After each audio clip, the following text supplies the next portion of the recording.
আমরা আরেকটি খবর দেখলাম যে আলোচনা চলছে, ইরান যুদ্ধের কথা বলছি, যে সেই একটি আলোচনা হবে হবে করছে, তার মধ্যে দিয়ে দেখলাম আবার যে কোনো সময় হামলাও হতে পারে। ট্রাম্প বলছিলেন এই ধরনের কথা, হামলা হয়েছে, সেটি হামলা এয়ার স্ট্রাইক হয়ে গেছে।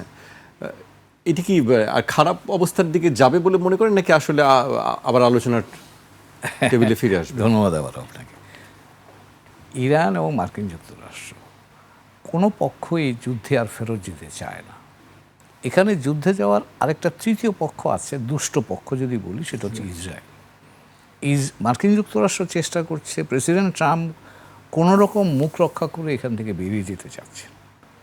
ইরান তার এই অপরচুনিটিটাকে কাজে লাগিয়ে তার যে চাহিদা, ধরেন হরমুজ প্রণালীর উপর তার মোটামুটি তার কর্তৃত্ব বজায় প্রতিষ্ঠা করা, তার অনেক সম্পদ আটকে আছে বাইরে, যেটা মার্কিনিরা স্যাংশনের মধ্যে, এগুলোকে রিলিজ করা এবং রিপারেশন, তার যে ক্ষতি হয়েছে সেগুলো চাচ্ছে। এবং ইতিমধ্যেই গতকালই কিন্তু আপনি যেটা বললেন অগ্রগতির একটা ইন্ডিকেশন হচ্ছে, কাতার কিন্তু এতদিন এই সার্কিটের মধ্যে ছিল না। কাতারে ইরানের সেন্ট্রাল ব্যাংকের যিনি গভর্নর তিনি গেছেন, তার অর্থ ইন্ডিকেশন হচ্ছে দ্য আমেরিকানসরা কিছু টাকা তাদেরকে ইরানের জন্য টাকা ছাড়বে, হয় যেগুলো ব্যাংকে আটকে আছে সেগুলো রিলিজ করে দেবে। আমার ধারণা কম্পেনসেশন যেটা বা রেপারেশন যেটা, সেটা নিয়ে হয়তো হবে না। এখন একটা এমইও হবে বেসিক্যালি 2-3টা এলিমেন্টের উপর। একটা হচ্ছে হরমুজ প্রণালীকে চালু করবে। এখন কি শর্তে চালু হবে এই জায়গাটাই আলোচনা হচ্ছে। ইরান বলছে আমি আমার কন্ট্রোল রাখতে চাই, মার্কিনারা বলছে যে না, তুমি তোমার কন্ট্রোল একা আমরা মানি না। তো যাই হোক, এটা নিয়ে একটা সলিউশন হবে, হরমুজ চলবে। ইরান কিন্তু বলে দিয়েছে যে যুক্তরাষ্ট্রের সঙ্গে খুব শিগগিরই কোনো ধরনের কোনো সমঝোতা হবে না। এটা দুই দিক থেকেই এরা রাখছে।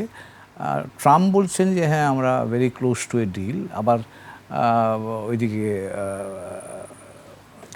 পররাষ্ট্রমন্ত্রী রুবিও উনি আবার একটু দিচ্ছেন। মানে এটা হচ্ছে দুই দিক থেকেই উঠছে নামছে। এটা কৌশল, কূটনীতির কৌশল এবং নেগোসিয়েশন, ইন্টারন্যাশনাল নেগোসিয়েশন হয়, কারণ সবাই রিস্কটাকে মানে কভার করার চেষ্টা করছে। কারণ এমনও তো হতে পারে, কারণ Iran is a tough negotiator, এটা সবাই মানে। তো কাজেই এই টাফ নেগোসিয়েশনের মধ্যে আমার ধারণা 2-3টা বিষয়ে এগ্রি করে তারা একটা এমইউ করবে এখন।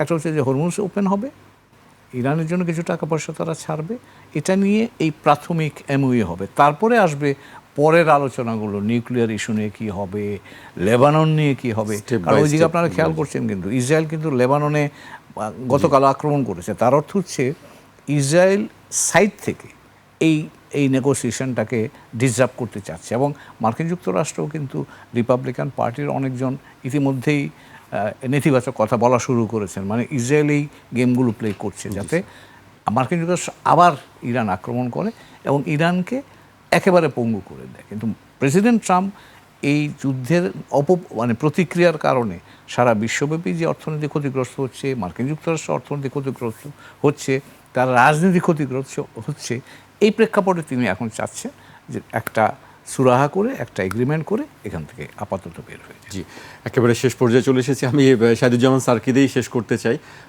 আপনি কিভাবে দেখছেন বিশেষ করে এই যুদ্ধর বিষয়টি? এটি কি একটি সুরাহার দিকে যাবে, নাকি আসলে ইসরায়েলের ফাঁদে পড়ে যুক্তরাষ্ট্র আবারও কোনো ডিস্ট্রাকশন? না, আমি আশাবাদী। আমার মনে হয় শেষের দিকেই যাচ্ছে। যে ঘটনা প্রবাহ, ট্রেন্ডস, তারপর বিশ্ব অর্থনীতিতে যে স্টক মার্কেটসগুলো যেভাবে বিহেভ করছে, তাতে ইঙ্গিত পাওয়া যায় যে যুদ্ধ শেষ পর্যন্ত শেষের দিকেই শেষ হয়ে যাবে। ট্রাম্প একটা মারাত্মক হুমকি ফেস করছে Congress is not very interested to back him. তার যে প্রতিরক্ষা বাজেটে দিয়েছে সেটা অ্যাপ্রুভ করার ব্যাপারে কংগ্রেস মোটেই আগ্রহী নয়। কংগ্রেসের মেজরিটি মেম্বার্সরাই চাচ্ছে যুদ্ধের সমাপ্তি হোক এবং অর্থনীতিকে আবার যে ক্ষতি হয়েছে বিশ্ব অর্থনীতিতে, এনার্জি এরিয়াতে, সেটা কাভার আপ করা খুব কঠিন হবে এবং এই জন্য যুদ্ধ। আর তাছাড়া এমনও রিউমার শোনা গিয়েছে যে ইরান নাকি এরকম আনঅফিসিয়ালি পাকিস্তানের সাথে নেগোশিয়েট করে বলেছে যে তারা নাকি ইউরেনিয়াম হ্যান্ডওভার করতে রাজি। আমি অবশ্যই এটা বিশ্বাস করি না, কিন্তু যখন কিছু এরকম একটা ছড়ায়, বিনিময়ে নাকি স্ট্রেইটস অফ হরমুজে ইরান যেসব কন্ডিশনস দিয়েছে, ট্যাক্স, সেগুলো আমেরিকা মেনে নেবে। তো এই ধরনের যদি একটা ডিলের দিকে এগোতে পারে, তাহলে আমি এটুকু আশাবাদী যে হয়তোবা ইরানের সাথে আমেরিকার একটা স্বাভাবিক সম্পর্ক অসম্ভব না। কিন্তু ইসরায়েলকে নিয়ে আমার ধারণা হচ্ছে যে ইসরায়েল কিন্তু এখন অ্যাবসলিউটলি ফ্রেন্ডলেস।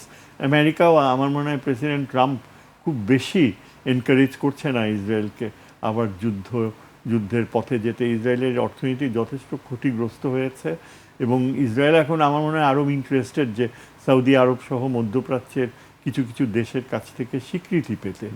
সেই পথেই যাবে আমার মনে হয়।